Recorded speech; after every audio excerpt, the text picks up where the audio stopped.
Olá pessoal, aqui é a Tati e hoje aqui na Cozinha com Patinhas teremos uma receita que minha avó fazia muito quando eu era criança, mas eu resolvi fazer com uma pequena mudança para deixar ainda mais gostoso. Já comenta aqui embaixo o que você acha que tem de diferente nessa receita, dá o seu like e se inscreve no canal enquanto a gente separa os ingredientes. Vamos lá?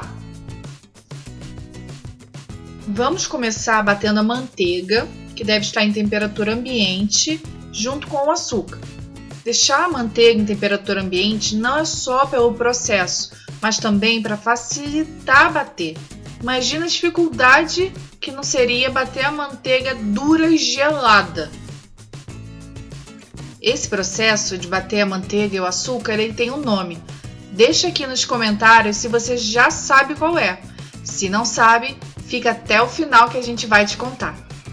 Quando a manteiga já estiver bem batida, fofa e bem mais clara, vamos colocar o mel e misturar um pouco mais. Na sequência, vamos acrescentar os ovos e o leite, mas vamos intercalando. Um ovo, um pouco do leite, outro ovo, o restante do leite, para ficar bem misturado. Essa massa você pode bater na mão, sem problema, não precisa necessariamente bater com batedeira. Mas se tiver, vai te facilitar muito mais. Se não, vai trabalhando muque. Agora vamos para a parte dos secos.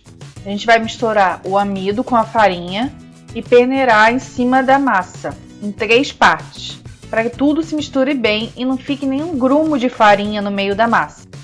A primeira mistura, você pode bater um pouco mais forte para ajudar a misturar tudo, porque ainda não está diluída a manteiga. Mas nas outras partes, você vai misturando delicadamente para não desenvolver o glúten da farinha. A gente está fazendo bolo, não está fazendo pão, então você quer uma massa fofa. Então, vai misturando devagar, de cima para baixo, bem tranquilo. Lembrando que todas as quantidades dessa receita elas vão estar na descrição do vídeo, aqui embaixo, tá? Só olha lá. Repara que a massa ela parece densa, mas é assim mesmo. Essa base é chamada de massa pesada, que é uma massa de manteiga. Mas como a gente ainda vai saborizar, ela vai ficar na consistência certa no final, não precisa se preocupar. A gente vai fazer agora o mesclado de laranja com chocolate. E para isso vamos precisar de suco de uma laranja, as raspas dessa laranja. Dica: tira a raspa primeiro, espreme o suco depois, vai ficar muito mais fácil. E chocolate meio amargo picado. E tem uma surpresa, fica aqui que eu já te conto.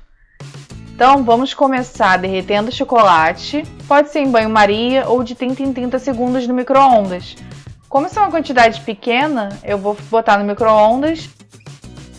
Agora com o chocolate derretido, vamos deixar ele voltar para a temperatura ambiente e vamos fazendo de laranja enquanto isso. Vamos separar a massa em 2 partes iguais. Em uma parte, a gente vai adicionar o suco da laranja e misturar bem. Vai reparando que a massa vai ficando mais líquida. Ela vai ficar no ponto certinho, conforme eu falei antes. Na outra parte da massa, colocamos o chocolate derretido e misturamos bem. E agora, o diferencial. Vamos colocar as raspas da laranja na massa de chocolate. E na parte de laranja, vamos colocar gotas de chocolate amargo. Mais mesclado que isso, impossível. Como o fermento começa a agir em média uns 3 minutos, vamos colocar ele só no final. Você pega agora, divide o fermento em 2 porções iguais e agrega nas massas com delicadeza. Fica no vídeo até o final para saber como fazer para verificar se seu fermento ainda está bom. A pior coisa é você colocar um fermento que não está funcionando no seu bolo e ele não crescer, né? Então fica aí. Temos aqui uma forma de bolo já untada com manteiga e farinha e vamos colocar a massa de forma intercalada. Você coloca o chocolate de um lado, a laranja do outro. Em cima da massa de laranja você coloca o de chocolate, em cima da de chocolate você coloca a laranja. E assim você vai intercalando até terminar a massa.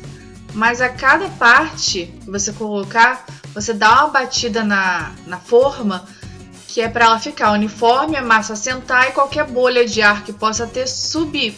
Finalizado a massa, né, colocou tudo, você pega uma colher e vai fazendo os desenhos, misturando as massas, para poder ficar o desenho mesclado.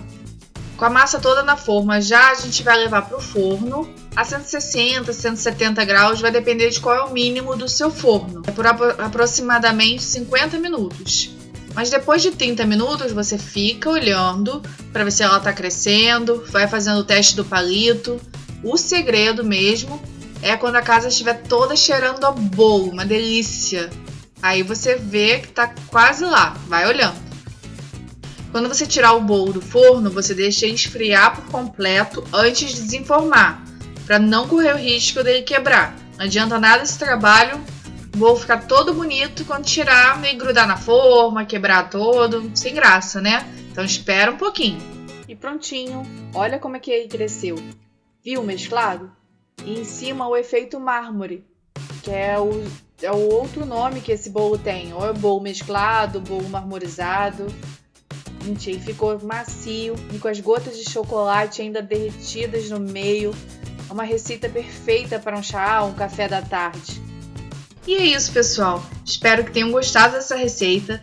Deixe aqui nos comentários outras receitas que vocês querem. Quando fizer esse bolo, marca a gente no Instagram, na Cozinha com Patinhas. Não esquece de deixar o like e se inscrever no canal, para além das receitas, não perder as pitadas que o Canela vai te dar agora. Um abraço e até a próxima. Tchau, tchau!